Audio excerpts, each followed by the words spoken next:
our personal discovery of this country, which was, of course, we knew that the dream of Socrates is not a reality anymore. Alors, la deuxième chose, c'est que c'est notre découverte de ce pays. Bien sûr, nous savions que le rêve de Socrate n'est pas la réalité, n'est plus la réalité. But still, we had our images and our own prejudices, and some turned out to be true and some not. But what we both felt was we were both shocked. Also, we knew before that there's a lot of poverty in Brazil. But when we saw it and when we saw how the people live, bien sûr, on avait nos propres idées préconçues sur le Brésil. Certaines se sont confirmées, d'autres pas. Mais on a été vraiment choqués, même si on le savait, par la pauvreté qu'il y avait au Brésil. And the injustice and the monoculture and the destruction of the country, because you see how beautiful the country could be, because there are these small parts that still exist. La question de l'injustice, la question de la monoculture, la question de la destruction du pays, car on voit en fait là, encore des parties qui subsistent, qui sont très belles. And then you drive on, and then you are in a complete desert. Et quand on avance, on se retrouve dans un endroit complètement désertique. All these things were influencing our film, and in the end, we show Brazil how we discovered it. Et donc toutes ces choses ont influencé notre film, et à la fin, on a montré le Brésil tel qu'on l'a découvert. And we show the Brazilians that are fighting for the justice. They are not people from Germany or France that we show in the film, that are Brazilians. Et on montre les gens qui luttent contre l'injustice, ce ne sont pas des Français ou des Allemands, ce sont des Brésiliens. That are our heroes. Et ce sont nos héros. Il y a un point avec lequel je ne suis pas tout à fait d'accord qui vient d'être dit, c'est lorsqu'on parle de l'extrême pauvreté, etc. du Brésil. Ceux qui ont connu le Brésil il y a une quinzaine d'années, par exemple, qui ont vu les extraordinaires évolutions, d'un SMIC multiplié par 4, je crois, essayons d'imaginer ça en Allemagne ou en France. Voilà, je pense que ce n'est pas mon ressenti. Disons que j'ai toujours senti à chaque fois des progrès extraordinaires. Et ce qui est très bien montré aussi, ce sont les contrastes, les contradictions. Dès qu'on dit quelque chose à propos du Brésil, immédiatement, il faudrait dire le contraire. Il y a une autre chose aussi qu'on n'a pas vraiment montré, mais qu'on ressent à chaque fois, c'est cette violence sous-jacente. Il faut savoir qu'au Brésil, il y a plus de 54 000 homicides par an et le même nombre de morts sur la route. Donc, si vous voyez, ça fait à peu près 110 000 morts par an au Brésil. Et donc ça, c'est aussi une vérité du Brésil. Mais moi, ce qui m'a choqué le plus, je vais vous le dire, la pauvreté, oui, non, c'est autre chose. C'est que le football brésilien était désespérant. Ça, c'était vraiment très, très difficile et je crois qu'on l'a ressenti un peu. La première question, c'est les infrastructures qui ont été créées pour la COP, qui sont complètement abandonnées ou qui bénéficient plutôt les riches. Est-ce qu'on va voir la même chose avec les Jeux Olympiques et l'infrastructure qui est créée pour les Jeux Olympiques?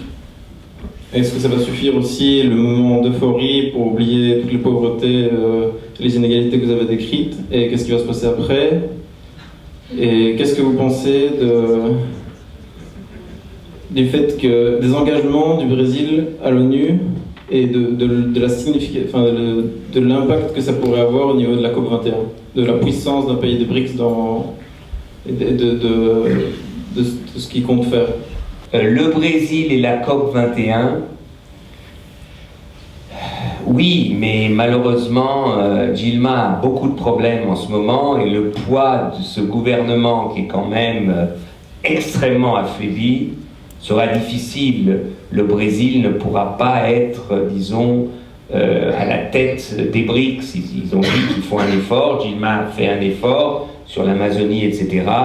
Mais je crois que son gouvernement est trop affaibli pour qu'elle ait un poids déterminant dans la COP. Elle peut éviter le pire et rassembler, mais pas plus.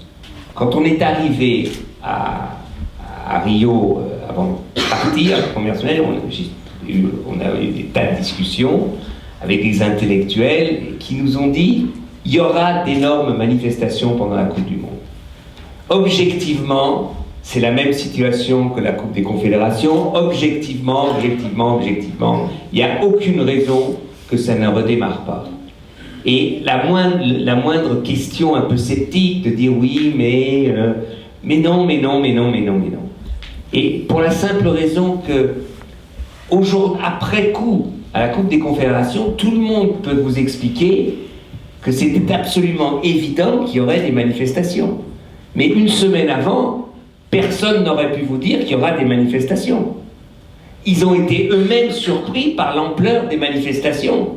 C'est pas... Alors, c'est vrai qu'il y a la crise économique, la décrépitude du système politique, tout ça c'est vrai, mais ces mouvements-là sont imprévisibles. C'est-à-dire qu'il y a objectivement la possibilité, mais ce qui fait qu'à un moment, il y a un déclic, et des gens, des milliers, des centaines de milliers descendent dans la rue, vous ne pouvez pas le prédire. Vous pouvez dire que la crise économique, la crise politique est évidente, mais à part ça, il y a une fierté de recevoir les sportifs du monde, il y a une fierté d'être le centre du monde, le stade olympique, il y a une fierté que l'équipe du Brésil sera championne olympique de volley, championne olympique, que Cielo gagnera quand même contre Manodou, que je ne sais pas quoi. Hein? Et donc, moi je prétends que c'est imprévisible. Pour l'instant, on ne voit rien. Mais on ne voit rien, ça ne veut rien dire. Et après, je vais vous lancer un truc de vieux combattant. 15 jours avant mai 68, Fiançon-Ponté avait fait un édito dans Le Monde en disant « La France s'ennuie, partout dans le monde il se passe quelque chose, sauf en France, cette société est complètement bloquée. » 3 semaines après, c'était la plus grande grève générale que l'histoire ait connue. Donc, les prévisions à ce stade, moi je dis, c'est pire que la météo. Déjà, la météo, c'est difficile. Quand vous parliez des prévisions météo, que c'était très difficile de prévoir, je trouve que dans le documentaire, il y a un petit élément qui nous aide à comprendre les premières mobilisations. C'est-à-dire qu'à la base, les premières mobilisations, c'était lié au transport. C'était pas du tout lié à la Coupe des Confédérations, et c'était pas du tout contre la Coupe du Monde. Et c'est la répression qu'il y a eu contre ces premières manifestations qui a engendré une sorte d'effet boule de neige et qui a déclenché, disons, la mobilisation générale. Je pense qu'il était facile de prévoir qu'il n'y aurait pas ce même type de mobilisation quand on voyait la nouvelle approche qu'avait, disons, enfin ça c'était quand on sur place, on voyait, disons, la manière dont la police affrontait toutes les manifestations. On a des petits... un aperçu, c'est-à-dire qu'il y avait presque plus de policiers que de manifestants dans les rues. Donc en fait, tout type de, disons, soulèvement était presque empêché dès la première étincelle, quoi. Dans cet espace-temps brésilien, et je pense de manière assez large du sud, des pays du sud, que par exemple Gilberto Gil ou cette autre star du foot là, qui avait été, comment il s'appelle, le grand blond là. Aïe. Non. Enfin, bref. Ah, Sirkis, voilà, il a pas joué au foot. Voilà. Il avait rien, ouais. Oui, qui pour moi est une figure assez parlante dans un itinéraire très très singulier. Est-ce que vous avez vu, quel est votre sentiment dans ce déroulement de ce film par rapport à des ferments de quelque chose du Sud dans un espace-temps beaucoup plus large que Gilberto Gil déroule, c'est-à-dire que lui part sur le temps très long et que tout est possible finalement, il ne faut pas être pressé, même si la lenteur peut être des fois très désespérante. Est-ce qu'il y a des ferments dans ce que vous avez vu qui pourraient, comment dire, prédire d'éventuels changements dans les pays du Sud pour eux-mêmes et dans les échanges Sud-Sud? Ce pays est de manière très différente en état de révolte permanente, de révolte individuelle, de révolte meurtrière dans les favelas, donc de gens qui ne veulent pas accepter une certaine situation. Alors, on peut s'en sortir par le gangstérisme, on peut s'en sortir par la mobilisation politique telle que les Sans-Terre, etc.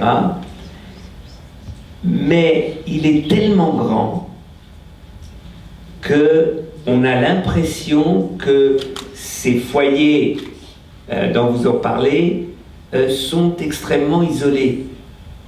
Et c'est ça la difficulté. Et on ne sait pas par quel hasard, qu'est-ce qui va mettre ensemble. Vous savez, le mouvement des Sans-Terre, c'est plus d'1 million de personnes. 1,5 million de personnes. Et pourtant,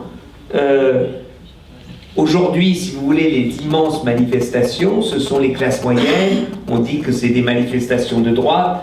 En tout cas, c'est pas, je sais si c'est de droite ou de gauche, mais ils sont contre une corruption réelle. C'est pas parce que c'est de gauche qu'on doit accepter, ou de la gauche au gouvernement, qu'on doit accepter la corruption. Je veux dire, c'est un pays, je crois, qui, dans son processus de normalisation démocratique, doit absolument arriver à étrangler, asphyxier la corruption. Sinon, ce pays n'en s'en sortira pas. Et c'est ça un des grands problèmes. C'est un système politique qui ne fonctionne pas, un système parlementaire qui ne fonctionne pas, des partis politiques, il n'y a pas de vraie majorité, c'est-à-dire que tout est ouvert et la corruption est obligatoire pour tenir des majorités. Et c'est ça le grand problème. Si demain la droite arrive au pouvoir, elle se retrouvera exactement devant les mêmes problèmes. Exactement devant les mêmes problèmes. Et c'est là où, je ne sais pas, il y a tellement d'initiatives environnementales, tout ça, vous le trouvez au Brésil, mais vous n'arrivez pas à... Enfin, moi, je n'arrive pas à comprendre quel est le poids réel dans l'évolution, par exemple, du climat politique aujourd'hui. C'est un peu, il faut voir, c'est la théorie du chaos, si tu veux, et on ne sait pas dans quelle direction ça va aller.